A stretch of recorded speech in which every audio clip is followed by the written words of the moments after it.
welcome back to another episode of I Am I. My name is Joshua Ansley, and this week I want to do a little how-to video, right? How to start a cult. So there's a few things that we're going to need before we get started. We need a few of those fuzzy pipe cleaner things, some Elmer's glue, and a lot of charisma. You know what I mean? So gotta have charisma. Gotta have charisma. Now, let's break it down. There's going to be a few ways a few directions that we have to go here. We might have to make a chart in which way we're going to go. So, generally speaking, you're going to want to have a leader, a charismatic leader, right? So you've got to have a leader. Now, there are a few really successful cults that do not have a leader. That there are no leaders, only trusted servants. Those are actually the really good ones, quite frankly. Those are the ones that I would actually go with, right? But a charismatic leader, and you've got to be able to get emotional. You've got to be able to get emotional. You've got to fire people up. You've got to make them believe in something, right? You've got to get them fired up inside. So you've got to be able to have that charisma, that emotional nature. Now, you've got to decide, there's a couple decisions that you're going to have to make of what modality you're going to be working in, right? So you're going to be working in sort of a faith-based thing, or you're working on the business side of it. It's kind of like Scientology versus Landmark, if anybody knows the history of that. I mean, I love cults, so I'm like all about it, right? So do you want to take it business-wise, or do you want to take it, a spiritually based thing, okay? Now, it makes it a lot easier for me if you make it spiritually based, because it's so easy to take divine truths and really twist them around, and it's actually really easy to take divine truths and twist them around and think that you're doing it for a good reason, right? I do it all the time. So it's this whole vlog is about, right? So choose whether you're going to go business based or faith based. But now, if you're going to go business based, recognize and understand that, of course, people want money, they want things, they want to be entrepreneurs, they want to conquer, they want to work on their own, they want to do all that stuff, and they want millions of dollars. So you've got a really big base there, right? But you've also got maybe some people that are going to be like, that's a little weird. It's a little weird for me, because don't forget, like, when you're really getting into manifesting and doing all that stuff, true businessmen and real stuff, they know how to manifest deep into the future, and they are self-aware and a little fucking crazy. You know what I mean? So just understand that you've got to be willing to go. You've got to be willing to go all the fucking way, right? If you're going to do this. And don't be afraid to use phrases like, by any means necessary. Okay? By any means necessary. Right? Or being unreasonable, right? You've got to be willing to be unreasonable, because this is where we're breaking through boundaries into new places, right? So I don't know how serious I'm being. I'm like half serious and I can't even tell right now. So, all right. So you've got to make sure that you figure out which modality you're working in. You're going towards business, or you're going towards the faith-based sort of thing. Now, remember, you've got to utilize slave labor. Service, not slave labor. Let's call it what it really is. Service. If you're in the faith-based sort of thing, you can do it as karma yoga, right? But understand that you've got to be able to, or an internship, right? Some way of like unpaid internship sort of thing, right? Where you've got to pay your dues, and initiates have to pay their dues, right? Because you could do it in a really faith-based sort of thing, like I said, and be like karma yoga. Just be careful, because when the government starts to get involved, they will recognize it as slave labor. Whether or not the laborers actually think that they're slaves or not doesn't matter, because of course the way cults work, and the way the cult of the entire universe and the world is working, is that the best way to keep people slaves is to not have them know that they're slaves, just like you're a slave and don't know it, right? That's the whole idea. So make sure that you bring that in, because you can't pay everybody in a cult. What do you that's ridiculous. And that brings me to my next point, right? Do you want to offer a tiered based membership?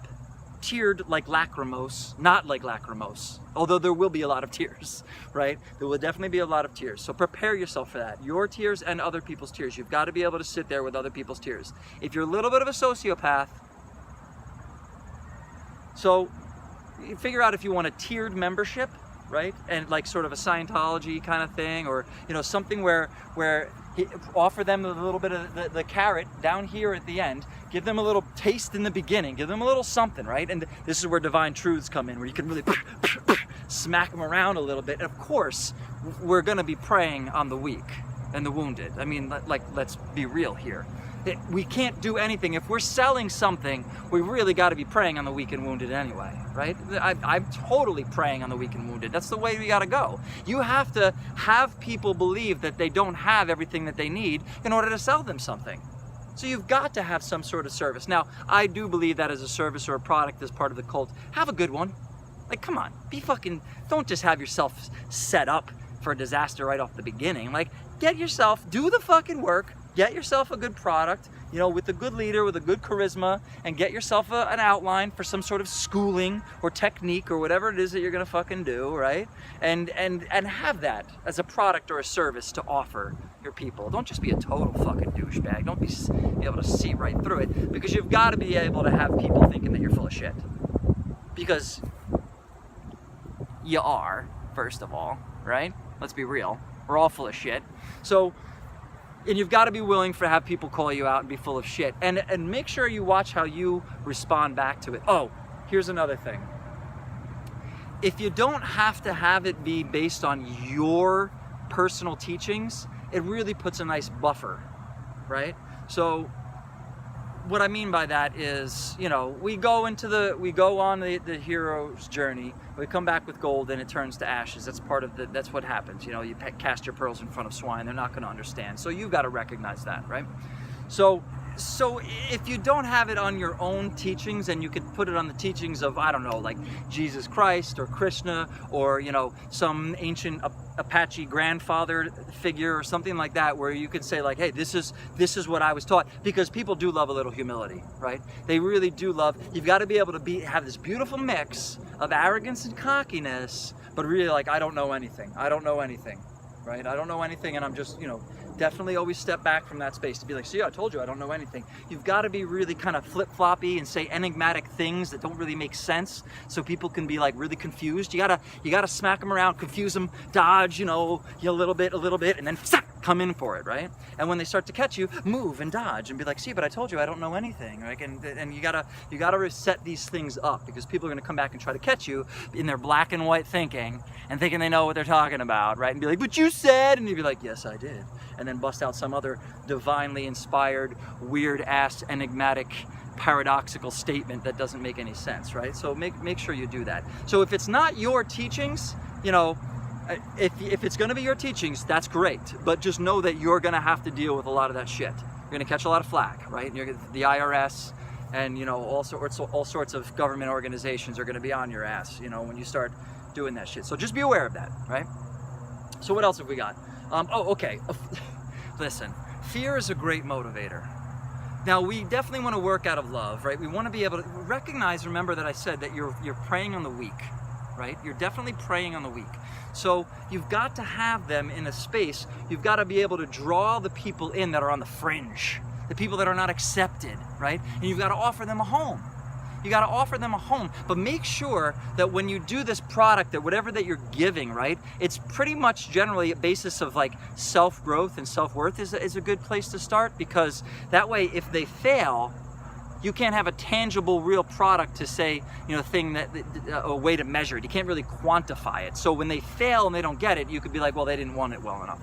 They didn't want it enough, or, they didn't have enough faith or some shit like that, right? You got to be able to put it back on them, because you don't take any responsibility for anything as a cult leader. Remember that, okay?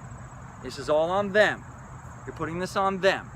And please, people, have fucking contracts signed like a good cult, saying that, of course, you know that even though they are completely emotionally and mentally disturbed, have them sign a waiver saying that to their best of their knowledge, they have no, emotional or mental, disturbances or anything like that. So that way you're fucking wash your hands of that shit, right?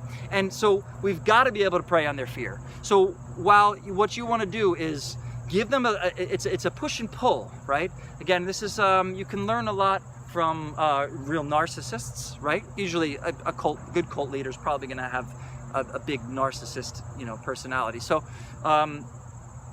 you can learn a lot in understanding how a narcissist works, how they'll flood you with stuff to feel good about yourself and then fucking cut you off and leave you out in the darkness, right? So that's a good way to do it, is actually have the people, feel that they're really supported by you, and then drop some fucking fear in them. They've got to have some sort of fear, right? They've got to have fear. It's a great motivator. And fear of loss. Fear of loss is a huge one. So if you can have them be afraid that they're going to lose something, if it's something they didn't even know they were going to lose, so you can offer that and be like, you didn't even know you were missing this. I'm going to show you something, not necessarily tell you how to get there, and then pull it away, right?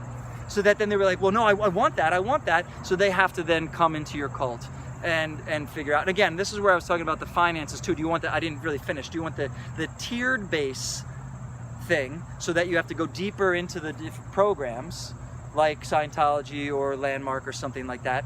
And basically any school, right? Any school system is basically set up that way. Well, like if you want to learn more, it's 101, 201, 301, whatever, and you move up into the higher advanced levels. And you can't go to the next levels unless you've taken this prerequisite.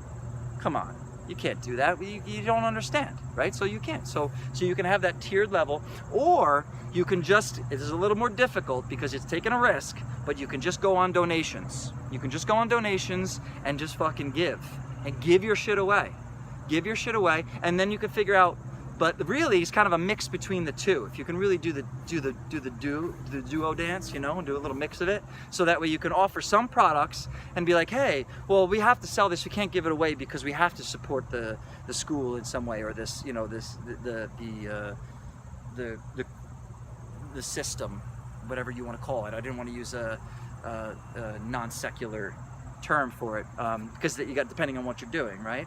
But then also remind people, and this is the thing, depending on who your people are, because if they're real business-minded people, they don't want to fucking give shit away. You get what you pay for, right? You get what you pay for in this life, and that's what they're trying to be, is a part of the system to make money. So you can't obviously work in too much of a donation-based system there. You've got to charge them for it, because they believe that you get what you pay for. You get what you pay for, right? So you've got to be able to charge them, and charge them a lot. Charge a lot. Start not too much, but because remember, and reiterate that you get what you pay for. Right? So it's like, if you think that you should charge 600, and then you're like, maybe that's too much, I should charge, 200, charge 1,700. Just go fucking huge and be like, this must be really worth something. This must really be worth something. And now don't forget, you're gonna base this, hopefully, in some sort of divine truth. So it'll fucking rock them up. It'll get them. And that's really the best thing to do, is if you can get them ripped up a little bit, if you can rip them up, this is the best way to hook, line, and sinker, right? Is especially if they're a little torn up and they're confused and they're lost. And that's why people are looking for a cult, right? They're looking for help. They're coming to you for help. So what's going to happen? They're going to be a little torn up. Make sure you take these divine principles that dig into them, flip their life completely upside down, crack them on their fucking head, and then leave them like that and say, but I have the answer. Come over here, and it's only $1,700 for this course. And then you take the course for $1,700, and they're still not totally there, but they could see something because it's based on these divine principles. So it pulls their soul in. And then they can be like, well, then you'd be like, well, you just need to take this course more, and you need to live this as a principle, which is all very true. So make sure you steep it in some truth, right? You got to have that divine truth in there. I feel like this video is going to be used against me in the court of law at some point. This is probably bad. This is a joke. So if we're in court of law and this doesn't come out, if this part's not played, then there's going to be an issue. This is a joke. And here's the one big point too, is exit strategy. Have an exit strategy, okay? When shit goes down, right? And if your exit strategy is taking everybody out with you, I'm not saying what your exit strategy needs to be, but figure out an exit strategy, right? Maybe it's to just sell the cult. Maybe it's to make some Kool-Aid. I don't know, but have an exit strategy. All right, kids. There's a lot more details I'd love to get into, but I feel like I'm totally gonna get arrested for making this video, even though it's a fucking joke. Or is it? In Lakesha Lakin, I am you, you are me. Namaste.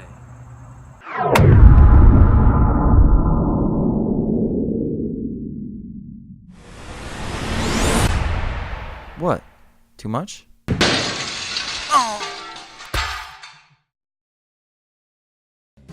Don't forget to lie. Remember, they can't handle the truth, and besides, lying is only truth hidden.